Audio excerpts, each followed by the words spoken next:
I'm Anita Wardlaw, and welcome to a fresh new day.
well with a fresh new day, and I'm so blessed to have with me Pastor Quincy Afraid of Lightning. We are in the Miracle Center in Rapid City, South Dakota, and we just celebrated the 4th year of this awesome ministry, and how wonderful revelation that Pastor Quincy has of the Blue Road. Pastor Quincy, can you tell us what this day has meant, and what does the Blue Road mean? Oh, wow. Today, it's just humbling, and it's a privilege that Jesus has brought us this far, 4 years. And but the Blue Road, we just got done with the Blue Road Conference. And the Blue Road is all about the fulfillment of the old way, the fulfillment of the red. And it's a finished work, Yes. Way of rest. And as the result of rest, you'll win like never before.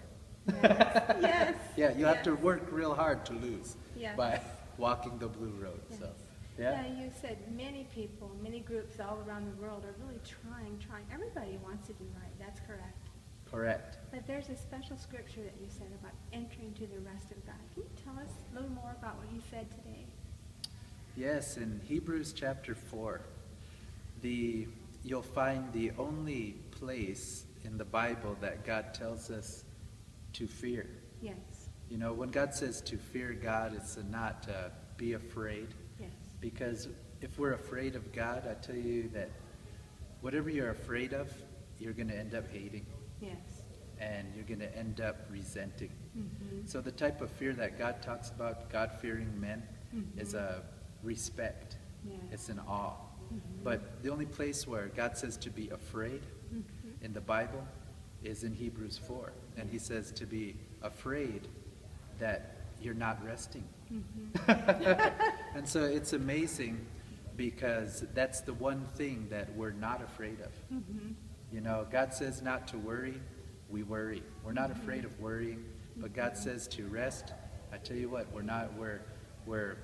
we say we're not afraid to not rest. I should say we're not afraid to not rest. And so we continue to try to work where the work has already been done. And the only place, same chapter, Hebrews 4, the only place where God says to work. Yes. Many people think, well, what about work out your salvation? Well, the very next verse says, for it is God who works in you. Yes. And so he's working on the inside. We can't just help it come out. But the only place where God says to labor, to work, he says, labor to rest. Yes. And that's amazing because we think it's an oxymoron. But when people come to Christ, they don't have to be taught to work. Yes. Everybody, automatically, there's something in man, and it's called the flesh, that wants to do and achieve and perform, where Jesus achieved and Jesus overperformed, overachieved. So our position is to rest in what he has done. Yes. And the result is victory, bad habits falling off, and love and faith just springing forth effortlessly. Yes. Yeah. And don't you find that people become healed when they rest? Because disease really means dis-ease. And when people are at ease, they're open to be healed. That's right. Because the result of many sickness is condemnation, stress, guilt, and shame. Yes. And many people, because of stress, their symptoms arise in their body. Whereas by resting in what Jesus has finished, we've been seeing many testimonies of people becoming healed. Yes. And it's happening effortlessly. Yes. Because it's by his Spirit and not our doing. Yes. Yeah. And just today, one of your members talked about becoming cancer-free. Isn't that correct? Yes, amen. And all thanks to Jesus, we see that happening all the time. Yes. And it's so humbling to see that. Yes. Because it's all Jesus. And he is, when he said he heals all, we believe Jesus that it means all. Yes. Yes. And so, yeah. Just a little bit ago, you sang a beautiful song on the drum, and you had 2 people with you. Can you tell me who was with you and what the song meant? Yes, who was with me was my uncle, my Lekshi, Ron Circlebear, and my good friend Howard Wardlaw. I think you might know him. My husband. Yep. And the song that we sang, it's a Lakota song, a Lakota veterans song for our veterans. And what it was saying was, remember my friends, my warrior friends, the Akichita, all over the world, Yes. being warriors for us. Remember them. Yes. But it means more than that. Remembering the sacrifice they made, remembering that way is not an easy way, Yes. you know. And so to remember them, honoring them, Yes. you know. And we Yeah. honor those that are taking care of our country now, don't we? Yes. Yes. Yep. Yes. Because the culture is a culture of honor. Right. Yes. Yep. Yes. Well, thank you so much for agreeing to be interviewed on A Fresh New Day, and make it a fresh new day in Jesus. Yes. Thanks for having me. My pleasure.